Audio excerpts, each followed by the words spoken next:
I would like to extend my heartfelt greetings of peace, humility, and solidarity to one another.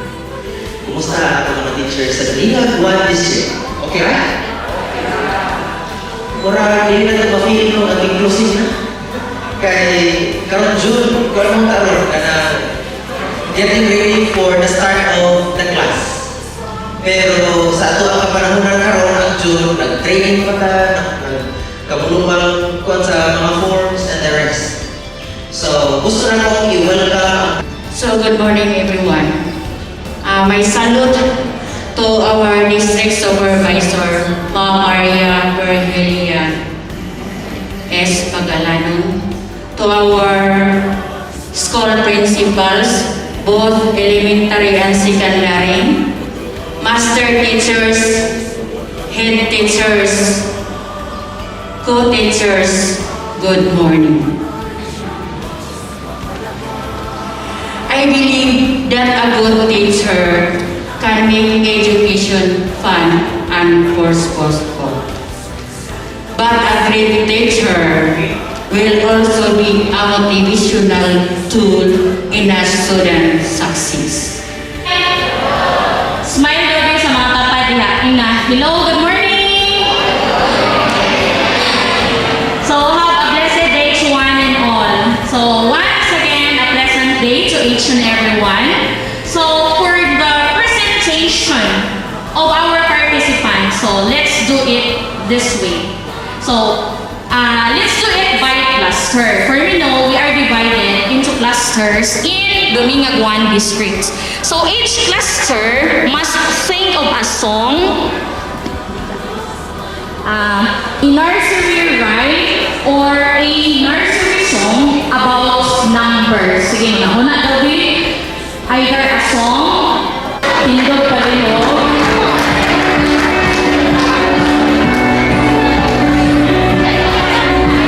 Subida sila cluster, represent Sumibang Elementary School, Bigaan Elementary School, Dato Tutukan Elementary School, Sinatanan Elementary School, and Labangon Elementary School.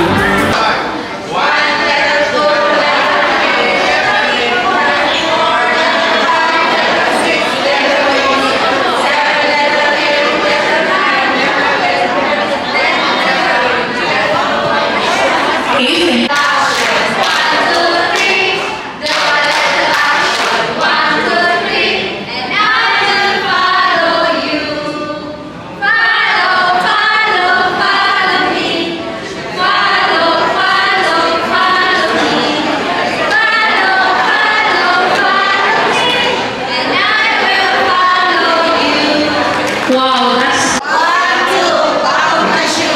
3, 4, shut the door. 5, 6, pick up sticks. 7, 8, reading strict. 9, 10, a big bucket. wow.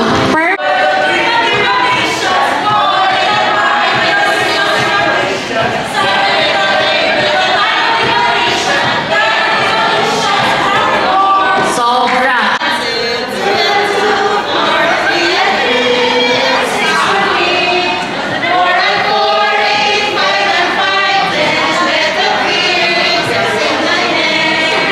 Amazing. My little mom is jumping on the bed. One fell down and bumped his head. Mom called the doctor and the doctor said, "What do you think about the Very touching. Very delicate. Everybody, hey, look.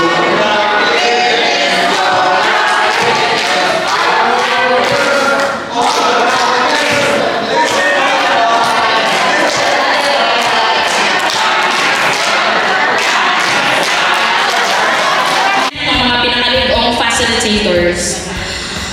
So, our first facilitator graduated his Bachelor of Elementary Education, major in Mathematics at ICC LaSalle, which is now LaSalle University.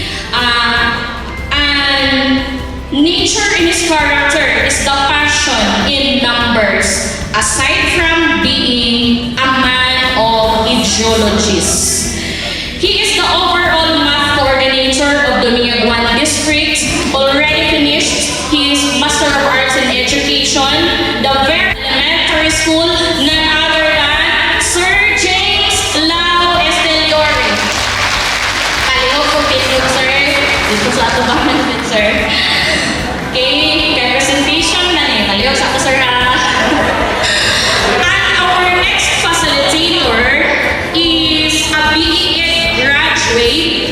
major in mathematics at Southern Mindanao Colleges, already finished her Master of Arts in Education as well as her doctorate degree major in school administration at the same school. He is a master teacher of Dumiaguan District, another passionate teacher in numbers. Ladies and gentlemen, please help me welcome Doctor of Education Eileen Benional Ramos of Dumiag Central Elementary School. Let's move on to the third facilitator.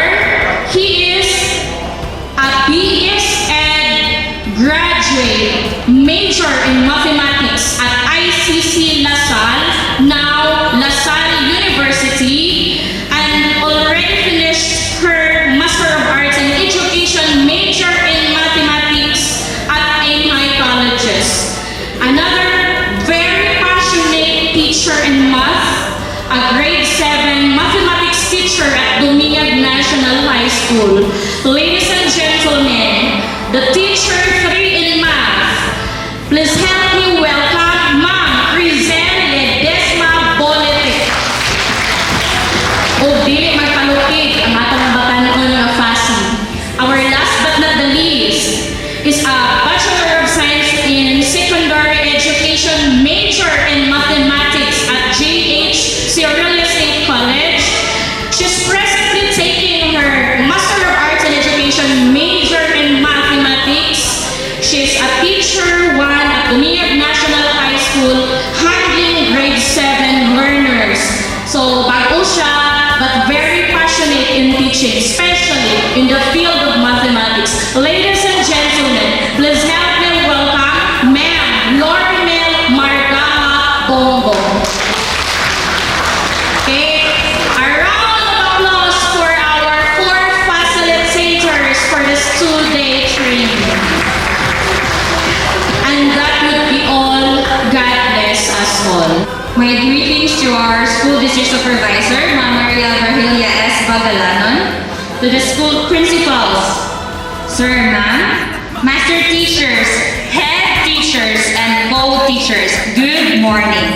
So welcome to this 3-day enhancement training on teaching skills, abilities, and assessment focused on these mastered competencies of the maths for mathematics teacher in Dumiag District. So this is going to be an amazing and productive seminar as long as everyone follows these few simple house rules. First,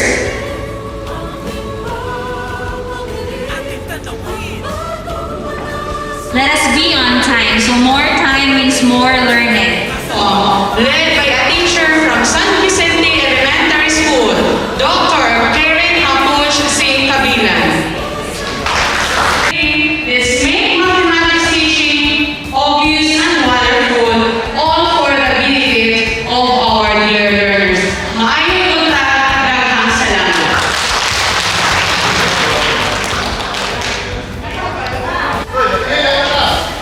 So, diri ang venue sa high school, which is very nice. Wow.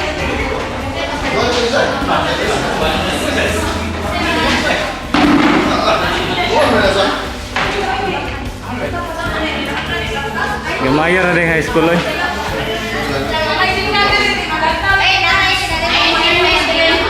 Nando tagwan, basketball.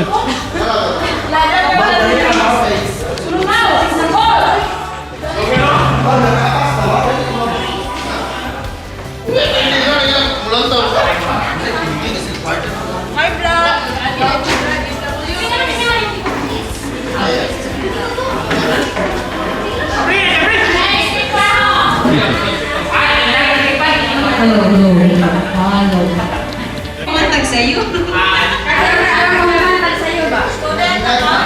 Student. Then student account. Edmodo.com sa browser. Password sa ada, password. 1 to 8. 1 to 8. 1, 2, 3, 4, 5, 6, 7, 8. Ah. Ang lima lagi.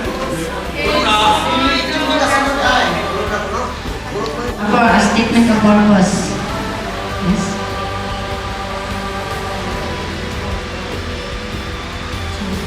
Okay, introduction of PISA.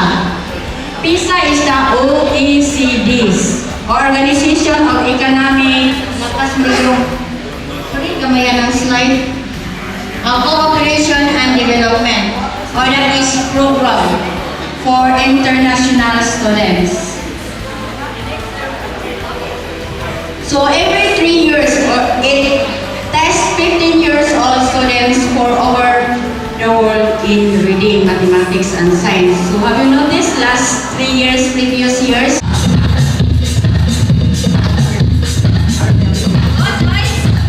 Ay, grabe.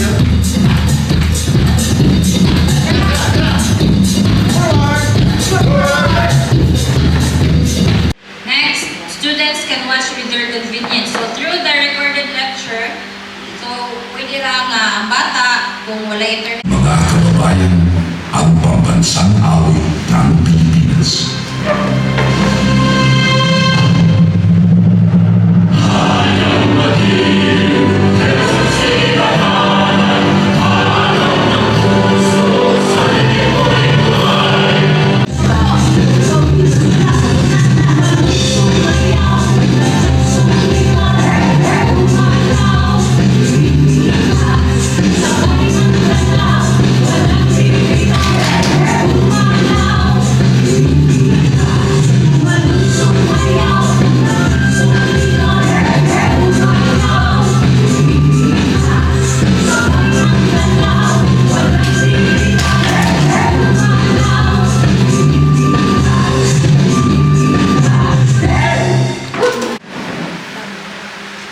Okay, our last list competency is all about illustrate the 6 trigonometric ratios, sine, cosine, tangent, secant, cosecant. So, mo niya akong nabuhat with 5 questions. If you quiz lang ako ha kay kuan man, ako manggot, pero pwede na po na ako ni o take the quiz. Okay, this is our number 1. The title is finite number kay nasa picture, obviously. Makabasa tao, finite or finite. Saan na siya pagbasa? Okay, number 1, classify the type of a random variable that take only a finite. May limitation. Kung infinite, continuous. Mura na pag-identify sa discrete o continuous. Wow. So first, ibutangan na mag-email sa bata, valid email. Automatic na siya. Once sulod niya, kita na kung sa email yung gamitan. Ibutang mo na mo nga, collect the email.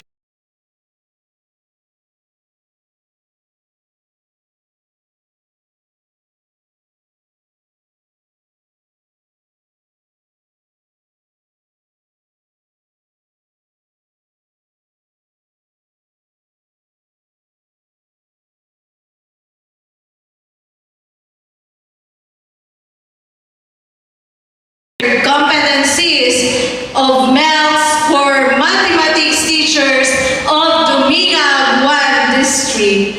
And I am certain that everyone is satisfied with the learnings they gain from this training. Now, Jose Rin, sa pag-introduce. Good afternoon to all of us. Nanata sa finishing line. Before I will give my challenge, I would like to mention my impression of the 4 impressions that were given. No?